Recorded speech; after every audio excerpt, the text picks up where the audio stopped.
Welcome to Small Business Matters, where we talk about all things small business. We also talk, of course, about the entrepreneurs that make these businesses go and grow. As always, we want to thank Community News for this platform. So how hard is it to get a loan for your business? What's going on out there? So today we're going to find out. My guest today is Don McClain.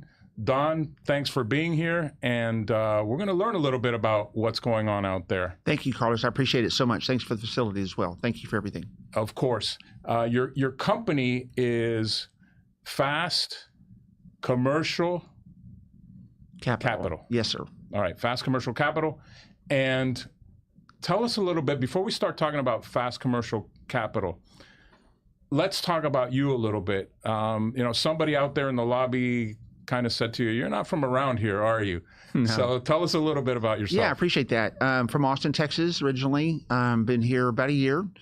I set a goal about 5 years ago to be in the South Florida and the Keys, and kind of where I wanted to spend my later years in life, and that's what I'm doing. So I got real lucky. I found Coral Gables, and I just love it here. Love the energy here, the dynamic energy that's here, all the way from Palm Beach to Key West. It's just an exciting place. So I'm thankful to be here, and never having trouble having people come visit. People love to come visit. Of course. Yeah. So what motivated you? Why Miami? Why did you say I'm going or to Miami, the Keys, South Florida? You could have gone anywhere. Right. Why here? I saw the growth happening here. It was really just exponential. Florida's growing, South Florida's growing, Miami's growing. It just seemed like an exciting place to be. And I just, I'm a beach guy, we're a mountain guys, so I kind of wanted to be close to the Keys, and I just did. And when I got here, I fell in love with it even more. I liked it more than I thought I would. Do you speak Spanish? I do not. Babel's on my list of things to do. It is. I have got to do that. Yeah, I always say you don't have to speak English in this town, but you do have to speak Spanish. You really do. Everyone opens with hola. They don't. It's not hi. Yeah. So it's getting used to that. So Austin is a pretty exciting town. Also, there's a lot of tech companies from California are moving there. How does Austin, besides no beaches, how does Austin compare to Miami? Yeah, it's a great question.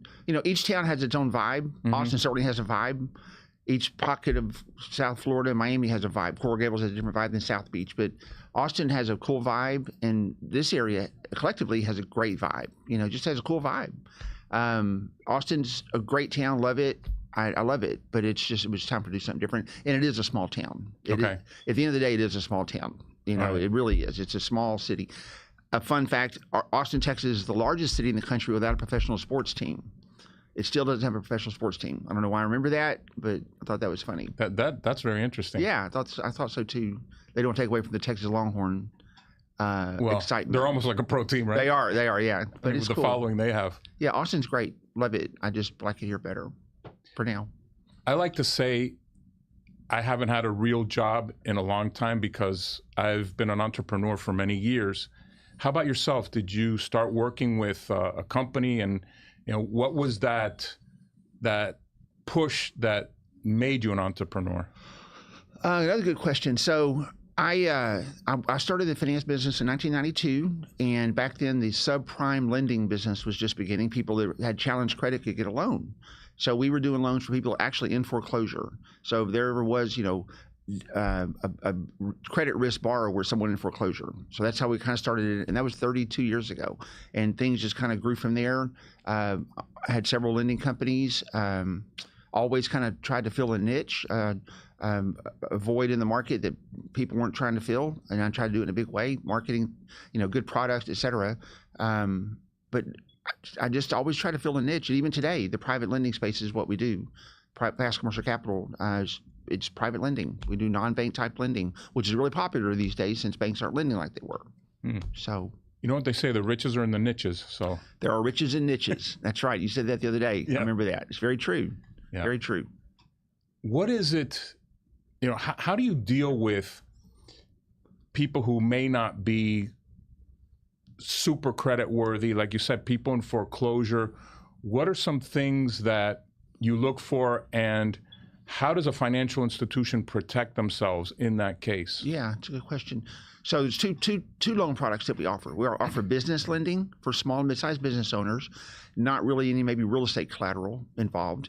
And then we do real estate loans on where there is real estate collateral. So a small business owner, a muffin shop, making muffins and cookies, they have cash flow. So we look at their monthly cash flows. So a lot of their loan decisions are based on current cash flow. To be in business at least 6 months, have at least $20,000 a month in monthly deposits, we can get you something. We can help you with something, even if credit's challenged.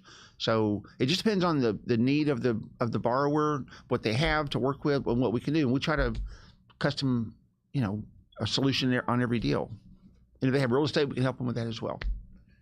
So an owner comes to you, they've got the $20K in monthly cash flow, monthly deposits. Right. What does that product look like? So is there collateral? They don't own the real estate. Right. Yes, they have assets maybe with their displays, the ovens, et cetera. Inventory. Yeah. Is that how you collateralize the loan, or are there also personal guarantees in these kinds of loans? So if someone has, say, less than a 700 credit score on all three bureaus, we look more at the cash flow. If they have above a 700 credit score, we look at the borrower, the individual. So someone with a good credit score, we can get them all. They have several options: term lines of credit, equipment financing. Just depends on what they need. If they don't have a 700 or above, we look at the cash flow of the business. So their deposit. So we look at the bank account, and make sure that they have cash flow to support the debt, the debt, I guess, to support the debt. Okay. Does that make sense? Yeah, that makes sense. Yeah, 700 or above, it's based on the individual. On the individual? On the below, you're looking at cash flow. On the business, yeah. Assets and stuff. Yeah, and on the real estate side, banks aren't lending on real estate. Commercial real estate's a mess right now. We hear that everywhere. $1 trillion worth of loans maturing this year in commercial real estate, of which like a third can even refinance because they're so underwater. It's interesting dynamic. So it seems like what happened with the home market in 2008, is that kind of similar, but with the commercial market? It's very similar. Okay. They put a dollar volume, I think, of $900 billion on the losses that are incurred during the 08, 9, and 10 debacle. This is like trillions of dollars because it's just larger properties, It's interesting. So there's going to be a lot of correction. And what's causing this? Is it, low rents, in other words, low occupancy? Is it, bad loans? No, it wasn't so much the bad loans. Remember, 10 years ago, interest rates were at 0%. Yeah. People were getting loans at 2-3%. True. And it's not going to happen again, I don't think, in my opinion. But bad underwriting, I should say, not bad loans. It was based on current events. It was based on current rates and current occupancy and current everything. And then COVID came along. And the return to the office is not as strong as it. People aren't going back to work like they were. Right. And changed everyone's work ethics a little bit, know. So I think there's just a combination of things. But also remember, everything goes in cycles. There's ups, there's downs. You got the Great Recession, the Great Depression. Everything goes up and down. It's just the way it is. So you learn how to adjust for those and take advantage and do better in the down times if you plan properly, And I think that's what's happening now. A lot of people are doing that. So, what would you say to somebody who right now is a real estate investor and wants to buy some income producing property? How can you help them? Yeah, there's so many good loan programs out there. I think interesting too, Carlos, people think they need a 30-year loan when they buy a property. The reality is you're not going to keep the property 30 years, most likely. Right. Whether it's your home where you live or an investment property. And there's so many cool financing products out there now, interest-only loans, to where you can keep your debt service down low to increase your cash flow. And you can always make principal payments if you want to. But you can get really aggressive 80%, 85, even 90% loan to purchase price financing now on property if you just know where to look and how to put it together. And banks aren't usually your best answer. Banks are in the 30% down range, or if not more. Sometimes depends on what it is. We're in the 10 to 20% down range. The difference is, of course, rates are a little bit higher because it is private capital, but you're looking at the opportunity cost. Am I making money by paying a little bit more on the rate? Am I catching an opportunity here? Am I capturing equity? You just got to do your analysis on it like that, I think. So on an interest-only loan, what myself as an investor, what's the end game there? What am I looking for? Rather than paying down principal consistently, what I understand the advantage is the debt service, you're only paying the interest. Right. What am I hoping for after, and what are the terms of these kinds of loans? Usually like 5-year interest only, or the first 5 years. Then they start to amortize. Okay, then they start to amortize. Yeah. Not necessarily a balloon payment. No, there are those products too. Just depends on a value add situation where you're adding value to your real estate, fixing flips, rehabbing it, paint, carpet, appliances. A short-term bridge loan would be fine. Yeah, I believe. If you're keeping it for rental property, you want to keep your cash flow higher. Do a 5-year interest only that goes to a 30-year after that. That's what I believe. But then again, rates aren't the lowest they've ever been either. Yeah. So I would, the 5-year interest is locked for 5. Then you can see where rates are and then see what you want to do. They should be back down within 5 years. You would think so too, right? Because they go cycles. Yeah. You would think. We would hope anyway. We would hope. Yeah. What about SBA loans? Do you offer SBA loans at all? No, sir, we really don't. Any kind of government agency, FHA, Fannie, Freddie, SBA, USDA, all that stuff, we just don't really mess with anything with initials. We're more of a private, people come to us that have been turned down elsewhere, or they don't want to go through the extra effort of putting in. I mean, SBA loan is not a simple loan to get. Right. Very time consuming, months. Yeah. Great product, high leverage, non-recourse, great product. We're more. Are they non-recourse? Yeah, they're non-recourse. Okay, I didn't know that. Yeah, I think there's some bad boy carve-outs. If you purposefully do misrepresentation or fraud, then they're going to go after you personally. Yeah. But I think they're non-recourse for the most part. I think. For those who may not know, what does non-recourse mean? Just no personal liability. I mean, if you don't make the payments, they can go after the business, but not you personally. Okay. So your home, your cars, your retirement accounts, most of that stuff protected. Okay. So it helps. Anyway, we're more of a quick solution provider. That's what we do, fast solutions. And also, we want to make sure the person can get out of whatever we help them get into. If they need some quick cash for this purpose, whatever that is, then we want to make sure that we help them get out of that situation into a longer term capital position if they need it. Just depends. With all the craziness with interest rates, and I don't know if you call it craziness because it's just been high for a long time. Yeah. What are you seeing? What kind of activity now? What kind of activity do you anticipate in the near and long term? Well, they in 23, they were talking about 24, there's going to be half a dozen rate cuts. It's going to be great. Things will be back to normal. Well, not one's happened yet. They don't anticipate anything happening this year just because inflation is still high. Just today or yesterday, I saw that inflation is finally starting to come down a tad. I don't know what that means as far as the next rate meeting. I think it's in June sometime. But I don't think the rates are going to come down anytime soon. Just my opinion. And I think the days of the 2% and 3% rates, those are flukes. The 5% and 6% rates, that's always been normal. Yeah. Historically, that's kind of the normal. I think only 3 times in history were rates in the 2% to 3% range after World War I, okay, after the World War II, and then I think after COVID. I mean, it takes a catastrophic event like that for rates to come down. Yeah. And that's just not normal. So yeah, it's just not the norm. Yeah. I mean, I bought my house in 1986 and it was... What were the rates back then? It was 6 something up, close to 7. Yeah. So, well, if you remember later on, a few years later, it got up to, a few years prior. It was in the 18 to 20% range. Yeah, craziness. Crazy. Yeah. People got spoiled on low rates. I think a lot of it today is creative financing. Creative financing. How do I solve my problem creatively now? What are some examples of creative financing, whether it's commercial or, fix and flips, things like that? What does creative mean in the financing world? There's so many ways to answer that. Give me some examples of maybe deals you've done that were very creative. If you can, if you're allowed to. I'm just messing with you. I have a gentleman now that has a lot of assets. Mm-hmm. He just cash short right now. A lot of these guys are like that. Yeah. Sometimes these guys have $10 million one month and need $1 million the next. Right. Just how they are. I went through this week. I went through a whole analysis of everything he has: real estate, receivables, his credit score, where he at, and everything. And I came up with a solution to give him some money like today, and then hopefully some more next week. So he needed a quick solution. I just try to figure out what their options are. What they have to work with. I mean, obviously you live up to your name fast. commercial Yeah. capital. When you say today, do you really mean today? Today. So in a day, you got him the money he needed. That one was $400,000 for him within a few hours. Okay. Well, I'm going to say obviously, but maybe not obviously. That didn't come from a bank. No, that one was based on his receivables and his cash flow of his business. Okay. Because he has good cash flow in his business, $300,000 a month. So we based the loan on that, his cash flow. So they just look at his bank accounts, verify the deposits are really being made. They know he has the income to support the loan. That's what that's done. That's how that's based. Okay. If that makes sense. And who actually funds?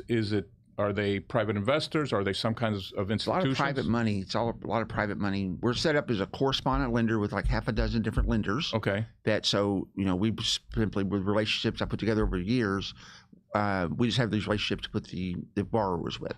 So it's all private. It's all privately funded though. All reputable companies. All can be checked out. It's just they're not banks. There's non-bank type deals. So when you're saying privately funded, these are institutions, not deal with individuals that? Individuals sometimes, or it's going to be a company that has lines of credit that this is what they do. Okay. That's a big source of capital. They just do a little bit riskier loans or, less documentation loans. Yeah. That'd be a good way to say it. And on the real estate side, a lot of these sellers are stuck right now because interest rates are so high. Yeah. That they're stuck in their properties and they can't open up doors for more buyers. So we're offering things like owner financing, opened up a lot more buyers. That's a good way to get creative. I just did that recently on a deal. So it's just, try to figure out what the both parties' needs are. And I try to meet them somehow. That's what you're supposed to do, right? Yeah. I read an article the other day. It was, in my mind, a crazy percentage of the homes that are purchased with cash here in South Florida. What was it, like 50%? Something like that, maybe 60. I don't know. It's crazy. It was crazy. It's crazy. There's a good program we're doing now. I believe, and you know this better than me, there's a lot of Central and South American, and frankly, people not from the United States that are living here with a lot of equity, a lot of cash, own real estate here, free and clear a lot of times. They pay cash for their stuff. Yeah. But they either can't get a loan or maybe they don't want to. But they have trapped equity in these properties, and this may be their second, third, fourth, fifth home, or more. Who knows? But so we're doing a program to offer quick financing for non-U.S. citizens that have a piece of real estate they need to pull some quick cash out of, closing in like 5 days. So I think a lot of these wheeler dealer types that have $10 million one month and need $1 million the next. Yeah, those kind of guys. Yeah, I think that. So you definitely have to learn Spanish. I have people that work for me that do. Okay. I do. Yeah, that's how I solve that problem. Okay, all right. That's how I solve that problem. But I do need to learn. But I am. In my ad, we're having habla español. Okay. Yeah. Se habla español. Yeah. Sí, yes. Okay, very good. Yeah, but that's a good market we're going after. Yeah. That is a very good market. There's always been capital flight from South American countries and, a lot of countries around the world.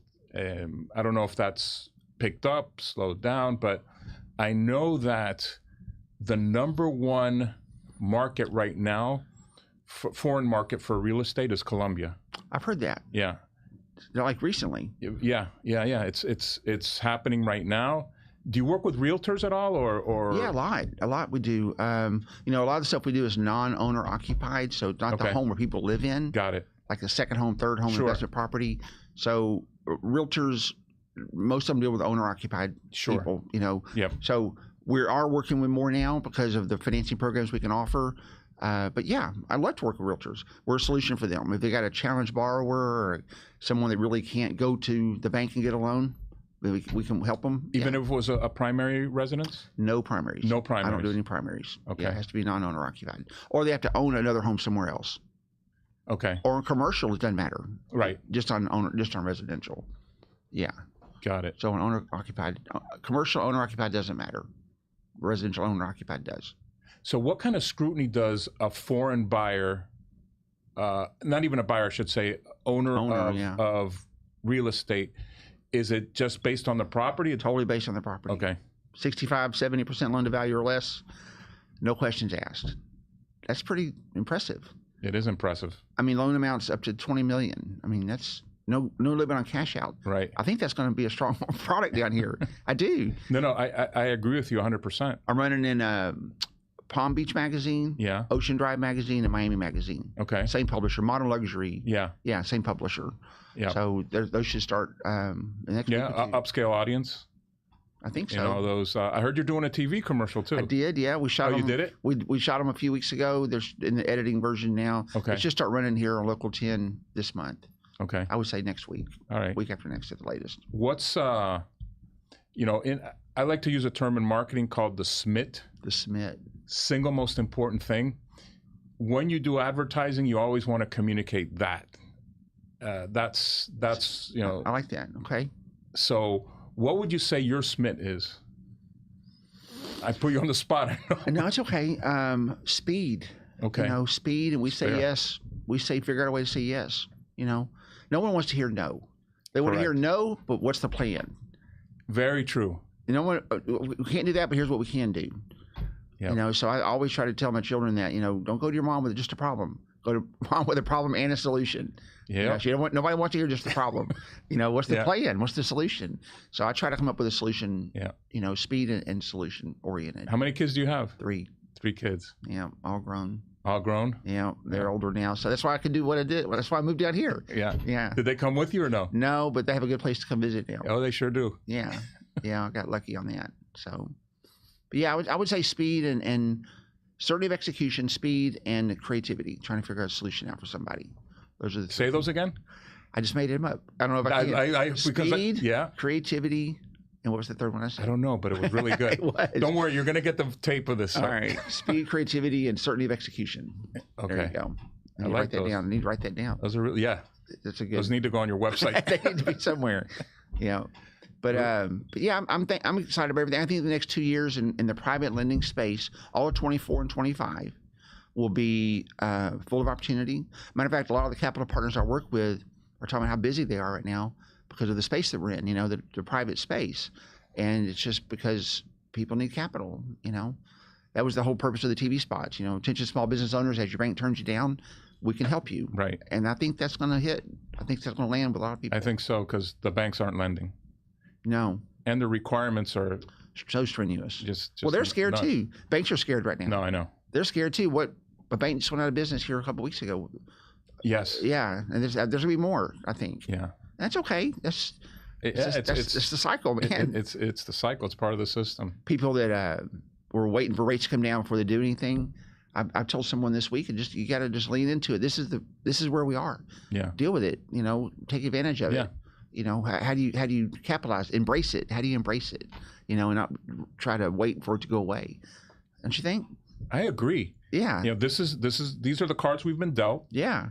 You know, what are you going to do? You go to the corner and just wait around. Just wait for something to happen. To wait. I mean, I'm not one to wait because I'm pushing, and Me too.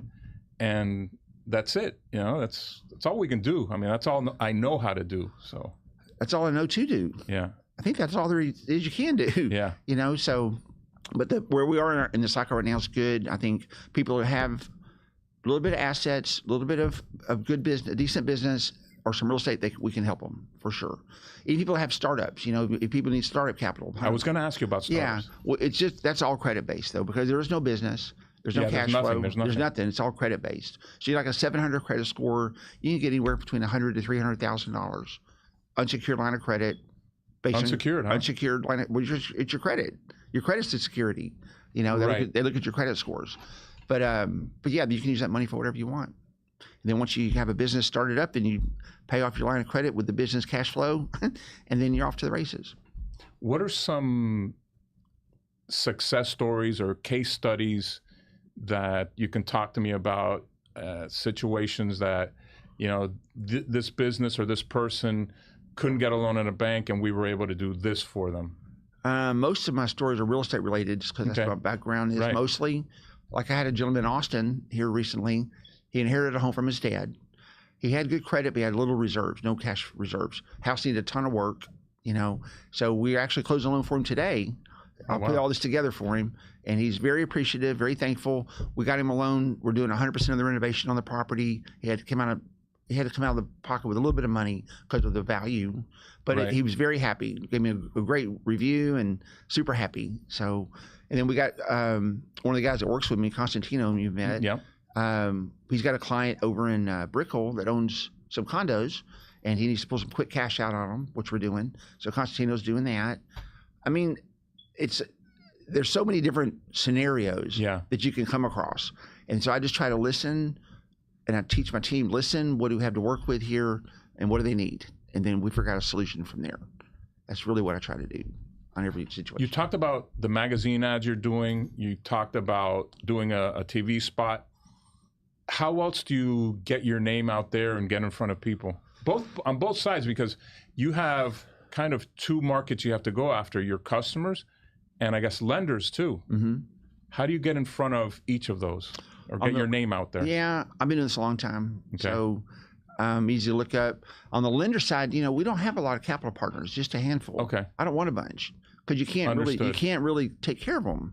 If you got 15 or 20 you're trying to send deals to, you can't. I believe in having deep relationships with my capital partners and understanding their products and services and what they do, and then we go out and market it. That's what we do. I run the business the same way. I have just a handful of vendors because I want to, know them intimately and know exactly what they can and can't do, and and that breeds loyalty too. Absolutely. Yeah, it runs deep. Yeah, that stays around a long time. Yeah. And then what were you asking me about as well? There's something else.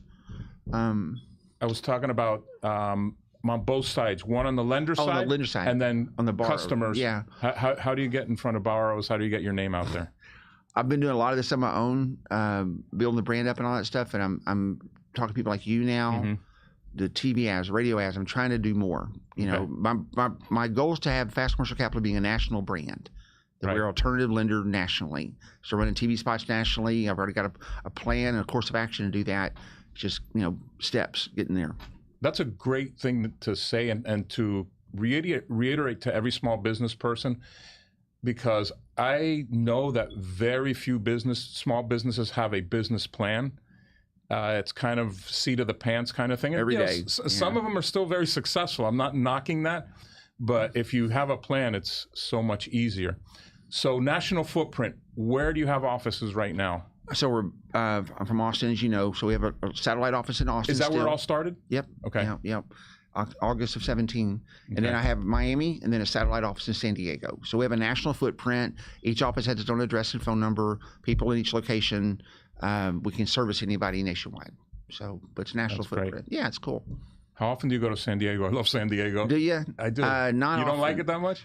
It's just so crowded. It's so crowded. Everywhere is so crowded. Is it really? I guess I haven't been there in a long time. It's so crowded. Yeah, but it's fun. It's a fun place to visit. The weather's incredible. That's the draw. That's the draw. That's the weather. Draw. Yeah, but it's cool. My daughter plans on moving out there when she gets out of school, so I'll be going out there more. But mostly Austin. I haven't been out the West Coast in a little bit. Okay. Trying to build the market up here. Yeah. I think South Florida's strong. Very strong. Yeah. We're going to make a good presence here and kind of grow from there. Yeah. That's my plan. I think that's smart. So when are you buying a house in the Keys? I'll look at them every day. What's the plan? Key Largo's first. Okay. Key Largo, then something else a little further south. But it's going good. All my stuff I've been planning on tapping in, and I need to raise my goals because I'm learning that goals can happen if you work on them. So it's time to raise them up a little bit. Absolutely. Yeah, I'm working on them. Now, we've chatted before, and you told me you're in the process of hiring people, correct? I am, yeah. How challenging has that been? It's an interesting question because I'm learning people in Miami are a little bit, work ethics are a little not as stringent, if you will, but a little more laid back here. Absolutely. A little more laid back, which is fine. Nationally, it's good. I think, what we offer, people are interested in, and that we can offer leads to people and infrastructure and training and all that stuff. We all started somewhere. So I'm looking back at myself way back then, thinking about how I would have liked it back then, but it's good. I think the market's strong for us right now. I think the economy, where it is, makes us in a better position. I mean, we have a good brand. You're helping build it up too. I appreciate it. And then bringing people on board to help to spread it around. I mean, I think it'll work. It's working. It's working. It's working right now. I'm sure it's going to work. It's working. I'm sure it's going to work. So if somebody wants to get in touch with you, Don, what's your website address? What's your phone number? Thank I'm you. sure there's somebody watching right now that needs some capital. Yeah, I appreciate that. First of all, it's Don McClain. It's Fast Commercial Capital, and the website is www.fastcommercialcapital.com. I'm real proud of that. Our phone number is 305. We're here at Coral Gables, 200-8726. That rings on my desk, and the girls will take the call, and I'm happy to visit with you. And that's it. And you can fill the form out on the website too if you want to maybe get an inquiry sent back by email. Just ask them what you have. Excellent. Yeah. Don, that's all the time we have. Thanks you. so much for being on the show. It was definitely enlightening. Thank you, Carlos. And much success in the future to you. Likewise, sir. I appreciate it very much. My pleasure. Thanks, Carlos. And thanks for joining us today. We'll see you in a couple of weeks.